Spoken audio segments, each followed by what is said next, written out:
The FIA has been under a lot of scrutiny after the Austin GP, and it seems like many experts feel like the inconsistency in dishing out penalties has been now quite visible. From the moment the lights went out, Verstappen and Norris went into a duel in turn 1 that many feel should have been a penalty for the Dutchman, similar to how he went into a duel in turn 12 with Sainz, but the fact that Norris and Russell were penalised for similar behaviours has aggravated the Formula 1 community. The question is, are these patterns of the same nature? And if so, is the FIA really biased, as Wolff called it? One of the hottest talking points from the Austin GP was the penalty that Norris received in the closing stages of the race, more precisely in lap 52 when he overtook Verstappen outside of the track, when a similar situation happened between Sainz and Verstappen at the early stages of the race, with a major difference that needs to be mentioned. Sainz was the charging car here, and he tried to push Verstappen off the track, but the Dutchman was ahead of the apex, which gave him the right to defend that corner. Therefore, it was natural that not even Sainz requested for this matter to be investigated further. But the penalty that Russell received in something that wasn't even a battle in Wolff's eyes, as he had much fresher tyres compared to Bottas, has made the Austrian quite angry. He even jumped on the radio to say that the 5-second penalty was a total joke from the FIA, and he pointed out that there is a bias in the stewarding process race after race. This event saw a very controversial figure being a steward, Derek Warwick, who is connected to Honda, and Wolff believes that he would much rather see a Honda-powered car win the race than the rest of the grid.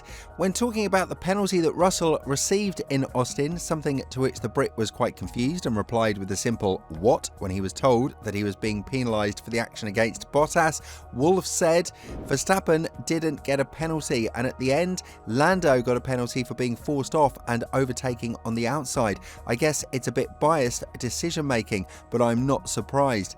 It's inconsistent. I think with Valtteri it wasn't even a race. We've seen a few of those incidents that were exactly the same, that weren't penalised racing for positions. Receiving that penalty for Russell is just completely odd and bizarre. I think we know why, but I can't say that on television. Sometimes there are correlations. I think the stewards are in a really difficult situation. There is always going to be one that's happy and the other one unhappy. Similar stuff was said by Damon Hill, the Sky F1 pundit and the 1996 champion of the sport, who stated that Norris was pushed outside of turn 1 at the beginning of the race, but Verstappen was not penalised because of it, stating that a change of rules need to be implemented sooner rather than later.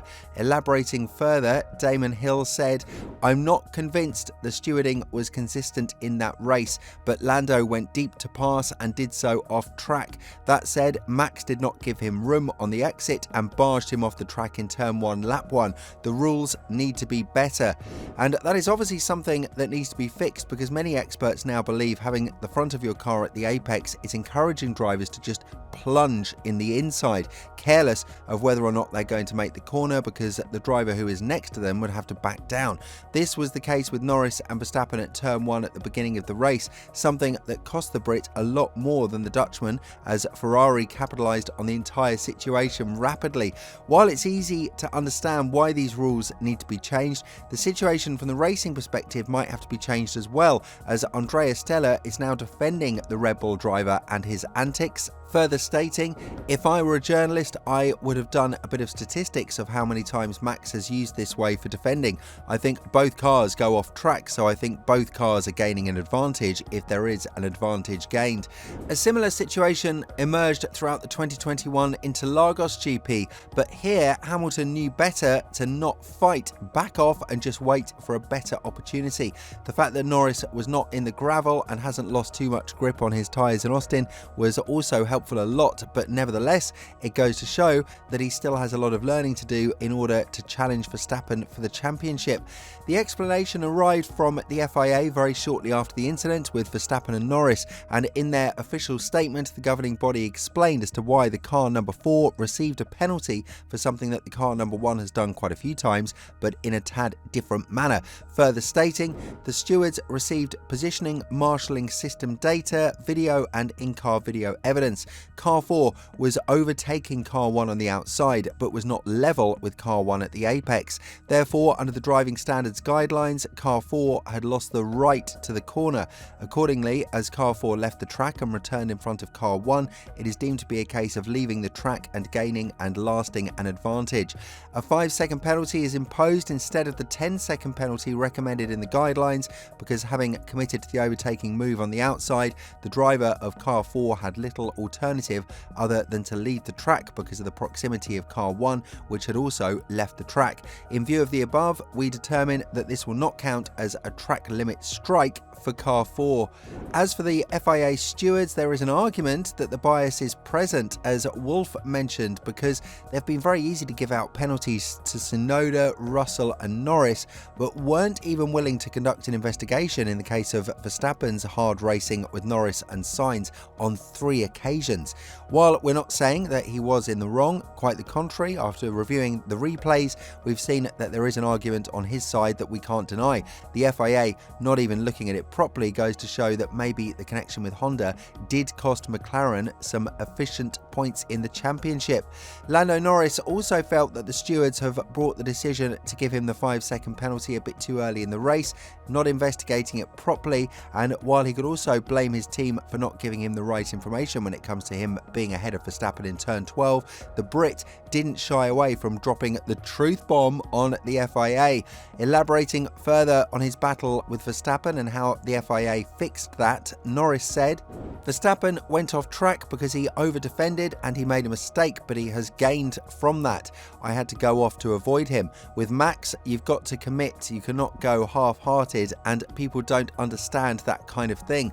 It is impossible to know if I could have stayed on the track without that. Therefore, you cannot steward that kind of thing. It is just a rushed decision, and they don't hear or understand our points, which they should do after the race. They just want to make a decision at the time, and you can't appeal this kind of penalty, which is again a silly thing because they are just guessing, and I don't think that is how stewarding should be done."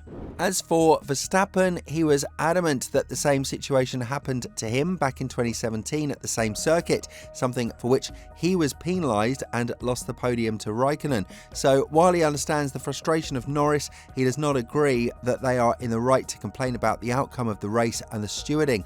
When talking about it, the 3-time world champion, who managed to add 5 points to his name after the Austin GP, said, "No, I don't sympathise with McLaren. I mean, they complain a lot lately anyway, but it's very clear in the rules. Outside the white line, you cannot pass. I've been done for it as well in the past. I lost my podium like that in 2017's USA GP, so I just remained calm, tried to do the best I could after that to bring the car to the end because it was not easy with the tyres and the situation that I was in.